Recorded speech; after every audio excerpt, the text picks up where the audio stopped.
Deus abençoe meu amado, minha amada no Senhor. Ministério, vamos mais uma vez invocar o Espírito Santo de Deus. Porque sem Ele nós não somos absolutamente nada. Sem Ele nós não podemos absolutamente fazer nada.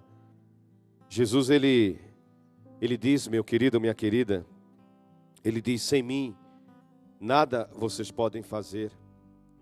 No capítulo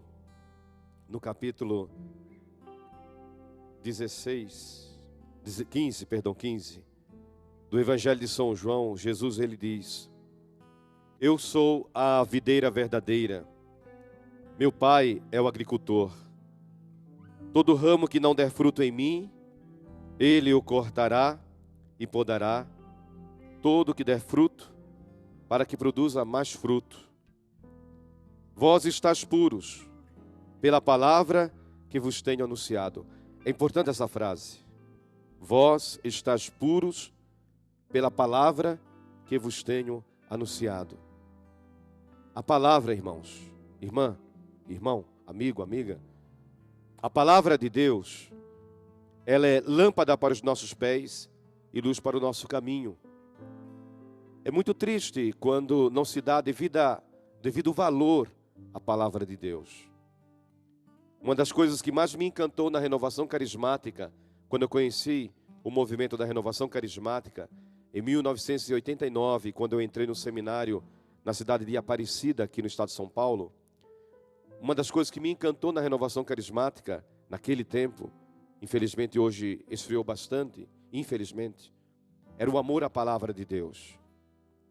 Nós éramos aconselhados, exortados o tempo inteiro a ler a palavra de Deus, a andar com a Bíblia, a conhecer a palavra santa de Deus. E aquilo me encantou, o amor à palavra do Senhor.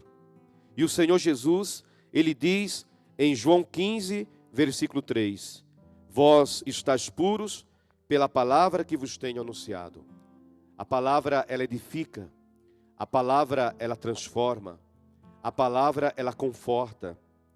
E continua o Senhor falando assim, permanecei em mim e eu permanecerei em vós. Permanecer em Jesus. Se você tem uma planta, uma roseira, um exemplo, e você corta um galho, o que acontece? A partir do momento que você corta aquele galho, ali começa o processo de morte. Aquele galho começa a morrer. Inclusive, se tiver flores, também as flores secarão. Porque não está mais ligada à roseira, à planta que tem vida. Por isso que Jesus diz, permanecei em mim e eu permanecerei em vós. É indesculpável, irmãos, inaceitável, uma pessoa que diga, eu amo a Jesus, eu sou cristão, eu sou católico ou católica, e vive distante dele, distante da palavra, distante da Eucaristia. Um católico que não se alimenta da Eucaristia é um católico fraco. Se você não se alimenta, daqui a pouco é hora do almoço. E o corpo já começa a demonstrar que está com fome. E precisa de alimento para permanecer forte. Assim é a alma. Uma pessoa que diz que crê no Senhor, que crê na Eucaristia, que ainda diz, olha, eu sou cristão, eu sou católico. Quando a pessoa diz, eu sou cristão, significa que crê em Jesus. Eu sou católico, significa que crê na Eucaristia. E como eu posso falar que creio em algo, se eu não valorizo aquilo que eu digo que eu creio? É inconcebível, é inaceitável, é uma loucura, é um disparate. Jesus diz, permanecei em mim e eu permanecerei em vós. Una-se a Jesus. Você e Jesus, Jesus e você. É uma dupla dinâmica, invencível. Porque ele continua dizendo, o ramo não pode dar fruto por si mesmo. Irmão, eu não posso absolutamente nada. Às vezes vem alguém e vem agradecer. Olha, padre, eu quero agradecer porque o Senhor orou por mim, ou me ungiu, e eu consegui a graça, o milagre, e hoje estou curado, estou curada. E eu digo, não agradeça a mim. Não é a mim que você tem que agradecer. A glória não é minha. Isaías 42:8, o Senhor Deus diz, eu não divido a minha glória absolutamente com ninguém. Deus quer exclusividade, a glória é dele. Ele é o Senhor da glória. Agradeça a Deus, não a mim. O que eu fiz fiz apenas o que devo fazer, é orar. Às vezes é estranho quando alguém chega e diz assim: Padre, o Senhor pode me dar uma bênção? Padre, o Senhor pode me ungir? Padre, o Senhor pode impor as mãos sobre mim? Meu irmão, minha irmã, você não precisa pedir. É dever meu, como presbítero, ministro do Senhor, abençoar você. As minhas mãos foram ungidas para abençoar constantemente. Você não tem que pedir nada. Eu tenho que oferecer bênção para você o tempo inteiro. O Senhor, Ele diz: o ramo não pode dar fruto por si mesmo. Mas não sou eu, a glória não é minha. A glória não é minha. Esses dias uma irmã, feliz, chorando, me abraçava e dizia: Padre, eu estava grávida e o médico falou que meu filho, se nascesse, talvez não fosse até o final da gestação, mas se ele nascesse, ele iria nascer com sequelas, enfim. E ela veio me agradecer e dizia: Padre, muito obrigado. Eu falei: não tem a agradecer a mim não. Apenas o que eu fiz, eu orei por você. E Jesus continua dizendo assim: assim também vós, também não podeis tampouco dar fruto, se não permanecerdes em mim. Sem mim, nada vocês podem fazer. Por isso vamos clamar ao Espírito Santo de Deus. Pedir realmente que Ele nos capacite. Capacite a mim e a você. Sou pequeno? Sou. Não em estatura. Sou pequeno como ser humano. Fraco. Feito de barro, como São Paulo diz em 2 Coríntios 4. Nós somos feitos de argila, de barro, fracos. Você é forte? Não. Você não é forte. Eu sou forte? Não, eu não sou forte. Mas o Deus que habita em mim, o Deus que habita em você é forte, é poderoso. Por isso, vamos clamar a Ele, para Ele nos capacitar, para que Ele possa nos dar sabedoria. Vem, Espírito Santo, em nome de Jesus. Nós clamamos poderosamente. O Evangelho de João nos ensina que sem Jesus nós não podemos absolutamente fazer nada. Não somos nada. Não podemos nada. Por isso que a glória é tua, Senhor. Tira de nós agora toda vaidade, autossuficiência. Tira, Senhor, de nós, de mim, do ministério, de todos nós, todo pensamento de vaidade, de autossuficiência. Eu posso, eu faço, eu quero. Não, Senhor. Sem Ti, ó Espírito Santo, sem Ti eu sou infeliz, sou pobre, cego e nu. Vem, Senhor. Vem, Espírito Santo. Eu navegarei no oceano do Espírito e ali adorarei ao Deus do meu amor. Eu navegarei no oceano do Espírito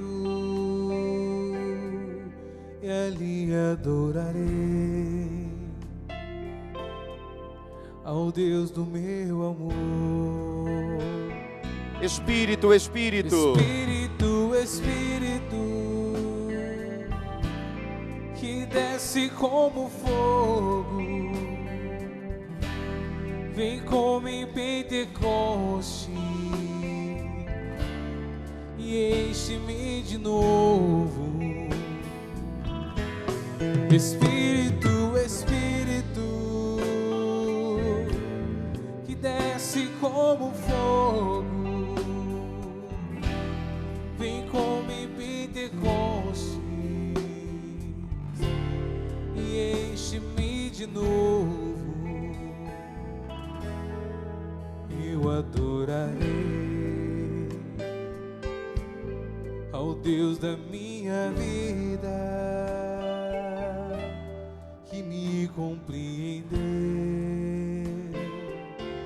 sem nenhuma explicação. Eu adorarei ao Deus da minha vida, compreender, sem nenhuma explicação. Espírito, Espírito, Espírito, que desce como fogo, vem como em Pentecoste e enche-me de novo. Espírito, Espírito, que desce como fogo, vem como em Pentecoste e enche-me de novo. vem Espírito Santo, em nome de Jesus. Vem conduzir, Senhor, este momento, porque pregando a Tua palavra, nós estamos também Te adorando, Senhor.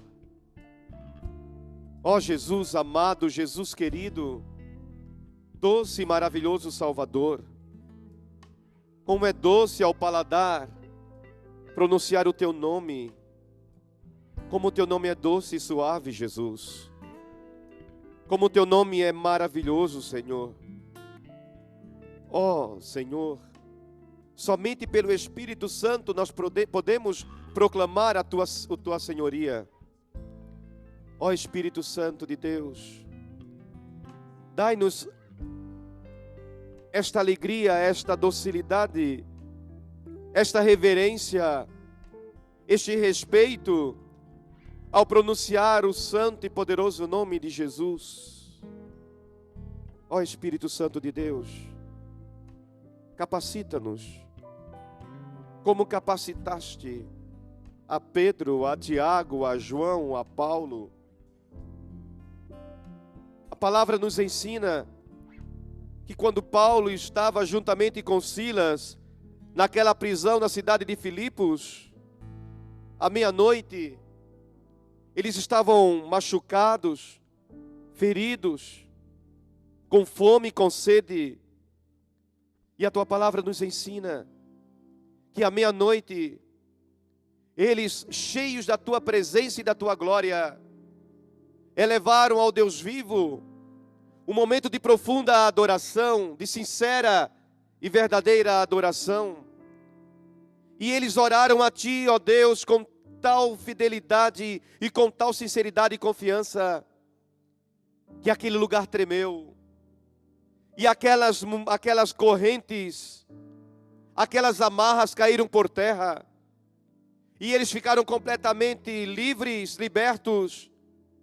Inclusive, Senhor, a palavra nos ensina que o portão, Senhor, que a porta que guardava os dois dentro daquela prisão, miraculosamente foi aberta.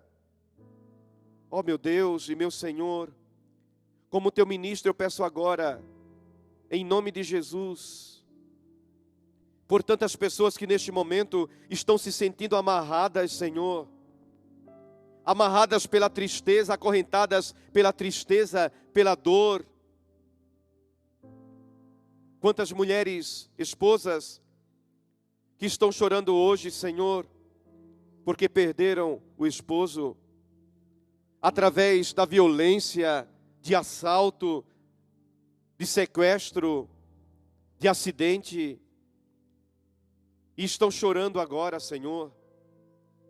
Quantos filhos que estão chorando agora porque perderam o pai, de todas as maneiras possíveis, perderam o pai fisicamente através da morte, mas perderam o pai também porque hoje o pai não está mais com a família, foi embora com outra mulher, abandonou a família, como aquela família desesperada que me procurou esta semana, Senhor. Senhor, são tantas pessoas amarradas neste momento, amarradas pela tristeza, pela solidão. Ah, como a solidão machuca. Ah, como a solidão destrói. Eu peço por eles, Senhor. Em nome de Jesus, eu peço, não em meu nome. Capacita-nos, ó Espírito Santo. Visita agora todas as pessoas que estão nessa situação. aquelas pessoas que estão num leito de um hospital.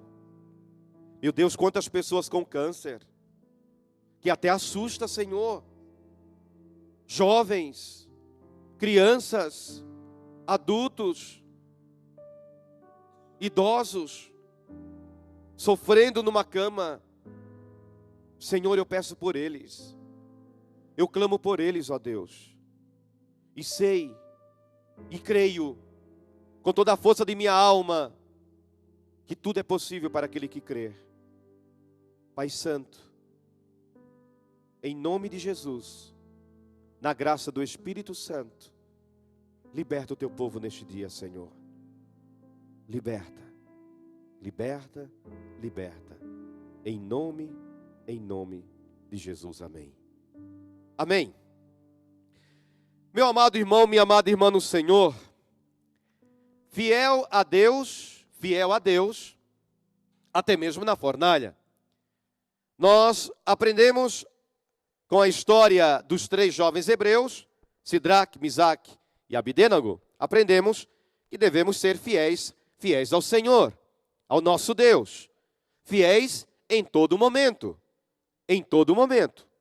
não apenas no momento de alegria, mas em todos os momentos, e buscar o Senhor, irmãos, fiel ao Senhor, na alegria e na dor, mesmo quando não haja fruto na videira, fruto na figueira, mesmo quando me falta dinheiro, mesmo quando me falta saúde, fidelidade ao Senhor, buscar o Senhor. Como eu falei na outra pregação, irmãos, quantas vezes que pessoas dizem assim, olha padre, quantas vezes, irmãos, talvez você esteja agindo assim, ou pense exatamente assim. Às vezes está passando pela prova, pela tribulação, e o que a pessoa faz? Não busca mais o Senhor. Quantas vezes na igreja, quantas vezes, infelizmente, pessoas que ficam em casa. A gente encontra o irmão no supermercado, no banco, na rua. Irmão, o que aconteceu? Eu não vejo você mais na casa do Senhor, eu não vejo mais você na casa de Deus. E ele diz, olha padre, é porque eu estou passando por uma prova, uma tribulação. Olha padre, eu estou desempregado. Olha padre, meu marido, minha mãe, minha esposa, meu filho está doente. E eu não tenho ânimo, não tenho coragem de sair de casa. E fica em casa chorando, choramingando, se sentindo coitado, uma coitada, permitindo que o demônio da depressão entre pela porta principal da sua casa. Irmãos, esse demônio da depressão não pode entrar nem pela porta da frente, nem pela porta de trás, nem pela janela, nem pelo telhado, de maneira alguma.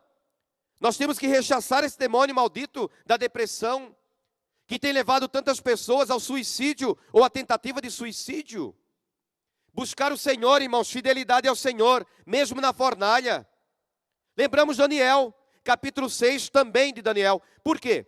Porque, olha, Daniel, ele era um homem tão maravilhoso aos olhos de Deus, tão temente ao Senhor, tão agradável aos olhos de Deus, que Deus deu a Daniel o dom de interpretação dos sonhos.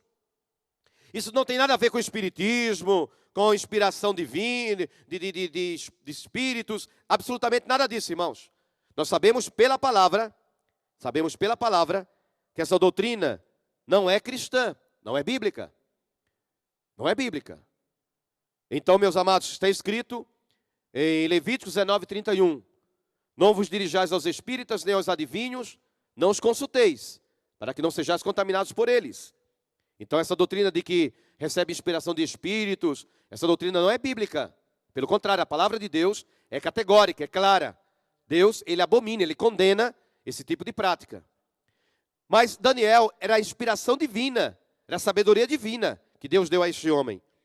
E por isso ele, claro, quando você começa a aparecer um pouco mais, é claro que muitas pessoas vão amar você, mas muitas pessoas vão ter raiva de você, porque tem inveja, porque tem ciúme. A inveja é um demônio que amarra a pessoa. E uma pessoa que tem inveja, que nutre a inveja, primeiro que é uma pessoa completamente infeliz, que não consegue perceber, não consegue enxergar as suas próprias virtudes, a sua própria capacidade, e ela não só olha para o outro, E como não tem aquele dom que a pessoa tem, ou aquele carisma que a pessoa tem, Começa a desenvolver na pessoa essa inveja que mata, que destrói o coração da pessoa. Uma pessoa invejosa, ela é completamente infeliz. Infeliz. Se sente infeliz, ela é infeliz. E quer destruir a outra pessoa. Então quiseram destruir Daniel. Mas a Bíblia diz que Daniel, pela sua fidelidade a Deus, pela sua fé, foi jogado na gruta, na cova dos leões. Mas o Senhor livrou Daniel também da cova dos leões. Fidelidade ao Senhor, irmão, irmã. Fidelidade ao Senhor, porque Deus é fiel. Nós temos uma história bíblica, está no Evangelho de São João, no capítulo 4, que nos diz assim, irmãos, a partir do versículo 46. Ele, Jesus, voltou, pois, a Caná da Galileia, onde transformara a água em vinho. Vocês lembram no Evangelho de João, no capítulo 2, Jesus foi a uma festa de casamento em Caná da Galileia, e faltou vinho. E aquela festa de casamento no tempo de Jesus, lá no Oriente, era uma festa que durava dias. Não era apenas uma festa de algumas horas, era uma festa que durava dias. E faltou vinho. E Jesus, ele transformou a água em vinho. Esse foi o primeiro milagre público de Jesus. Então diz a palavra do Senhor em João 4, 46. Ele, Jesus, voltou, pois, a Caná da Galileia, onde transformara a água em vinho. Havia então em Cafarnaum, uma cidade que fica próxima ali, na margem do mar da Galileia, do lago de Genezaré, a cidade onde Pedro morava, onde Jesus também morou. Havia então em Cafarnaum um oficial do rei, cujo filho estava doente. Ao ouvir que Jesus vinha da Judeia para a Galileia, foi a Jesus e rogou-lhe que descesse e curasse seu filho, que estava prestes a morrer. Disse-lhe Jesus, se não virdes milagres e prodígios, não credes. Pediu-lhe o oficial, Senhor, desce, antes que meu filho morra. Vai, disse-lhe Jesus, o teu filho está passando bem. O homem acreditou na palavra de Jesus e partiu. Enquanto ia descendo, os criados vieram-lhe ao encontro e lhe disseram, teu filho está passando bem. Perguntou então a eles a hora em que o seu filho se sentira melhor. Responderam os servos, ontem, à 7ª, ou seja, 1h da tarde. Ontem, à 1h da tarde, a febre o deixou.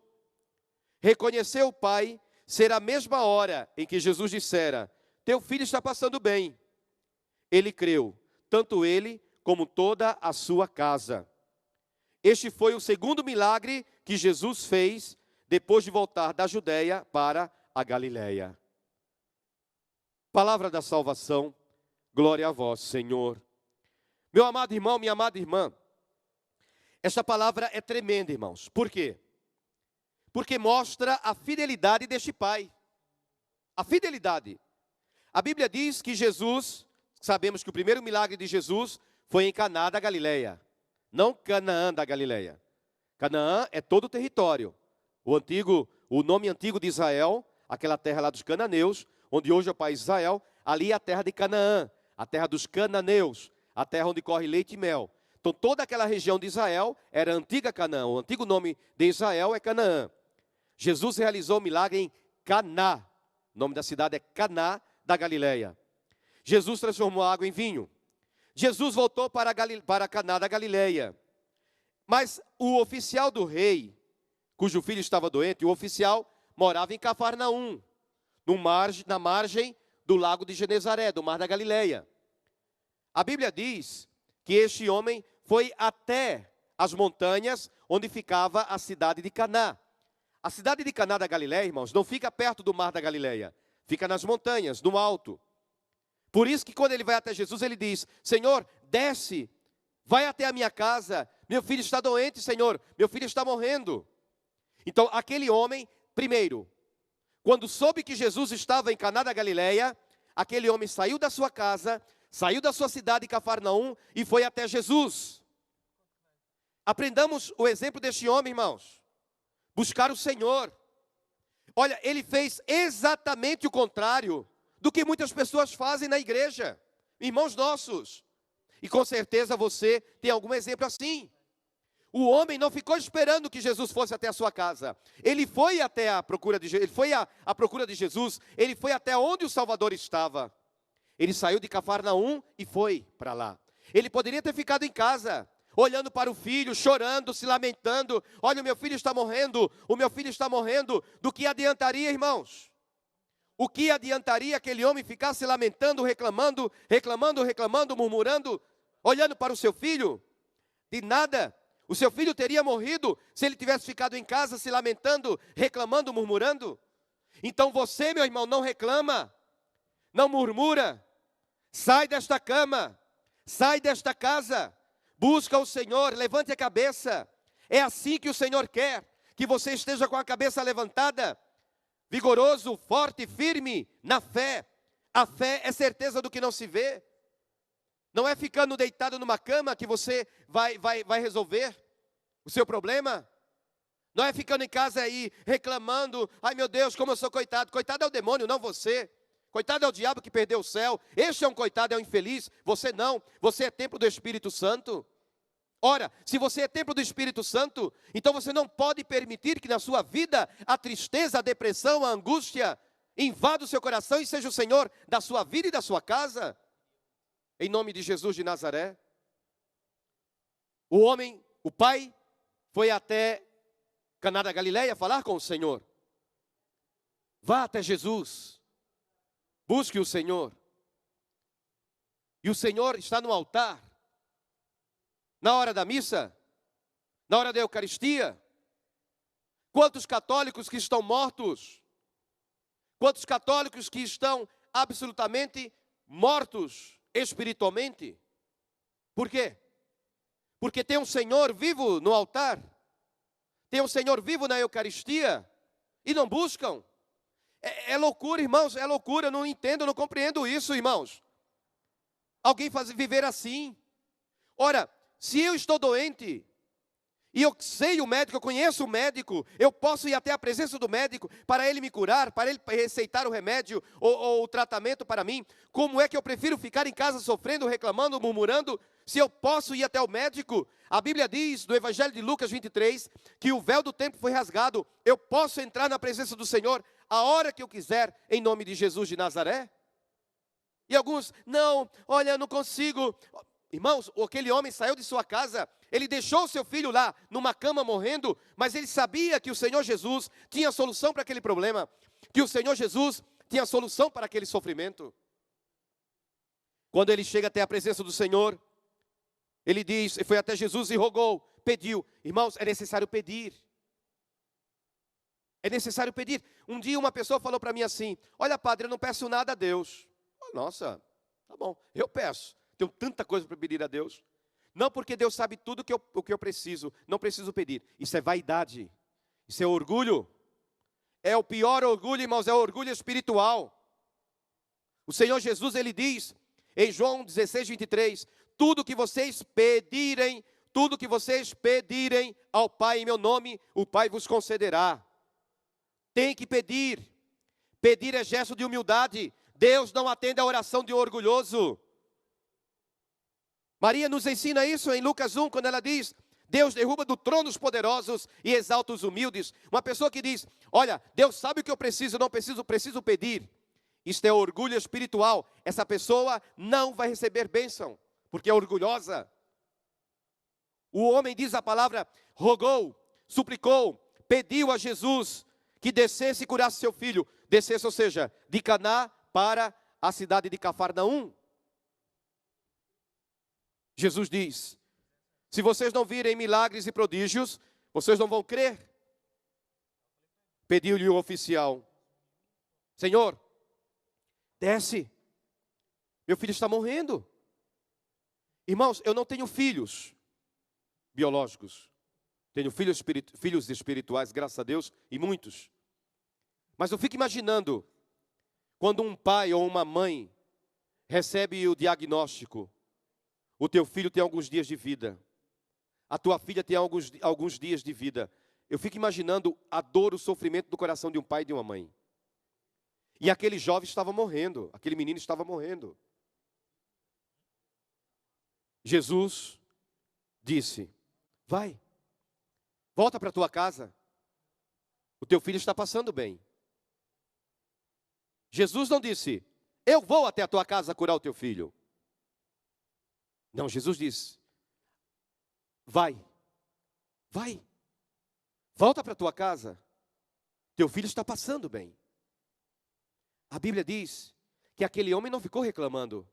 Nossa, Senhor, o Senhor não vai até a minha casa? O Senhor não foi na casa de Zaqueu? Entrou na casa do Zaqueu na cidade de Jericó? O Senhor não foi na casa de Simão, fariseu, lá naquele jantar, naquela ceia? O Senhor não foi na casa de tantas pessoas? E por que o Senhor não vai na minha casa, Senhor? Ele não ficou reclamando, não ficou murmurando. Porque Deus, Ele age da maneira que Ele quiser, quando Ele quiser, como Ele quiser. Mas tudo que Deus faz é perfeito, irmãos. E quando Deus faz, Ele faz por completo. Por completo.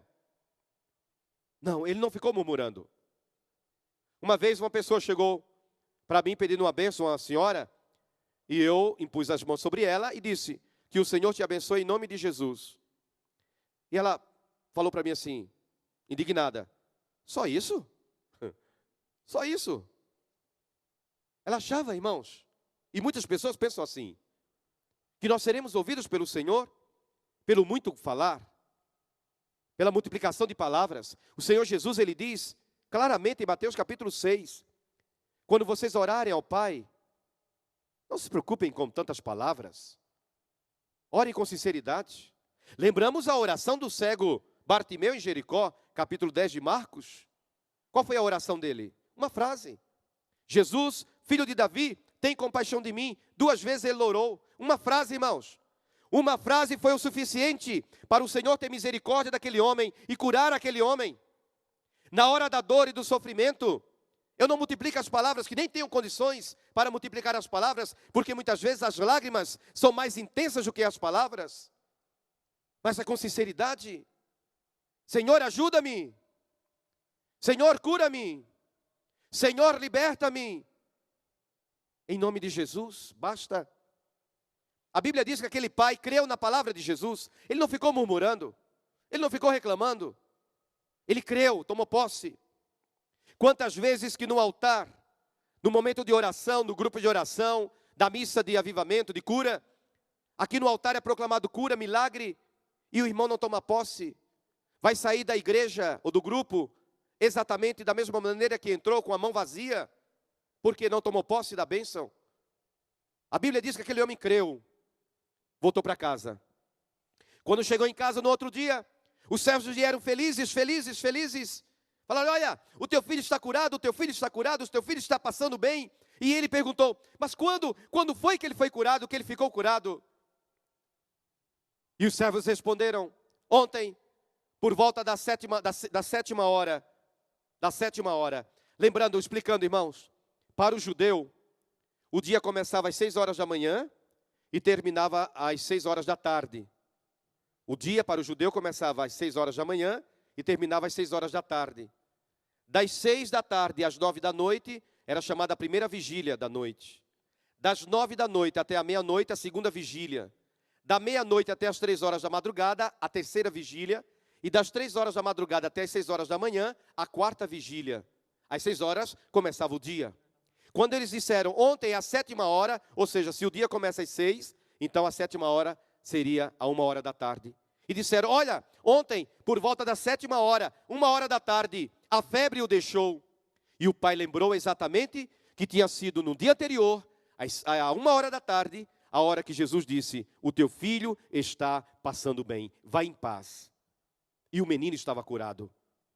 Se ele tivesse continuado em casa, reclamando, murmurando, achando que era o pai mais infeliz, porque o filho estava doente, ele teria levado o seu filho para a sepultura. Ele teria contemplado, olhado, visto o seu filho morrendo aos poucos. Mas não. Aquele pai, e hoje é dia dos pais, aprenda, pai, a orar pelo seu filho, a orar pela sua filha. Não é reclamar, não é expulsar de casa, não é agressividade que você vai trazer cura para o seu filho. É buscar Jesus de Nazaré. É ir ao encontro de Jesus e apresentar o seu filho e a sua filha a Jesus de Nazaré, o único que pode libertar o seu filho. Seu filho vai ser liberto, pai, Sua filha vai ser liberta, pai. Não porque você fala demais, porque ele está errado, ele tem que mudar. Não é isso. Não. A palavra entra aqui e sai aqui.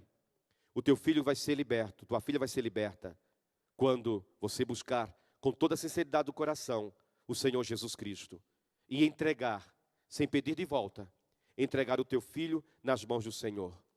Se você muitas vezes não consegue dormir durante a noite porque o seu filho está numa balada, está fora de casa, numa festa, seu filho ou sua filha, ficar reclamando e murmurando e chorando em casa não vai resolver absolutamente nada. Pelo contrário, dobre o joelho em oração.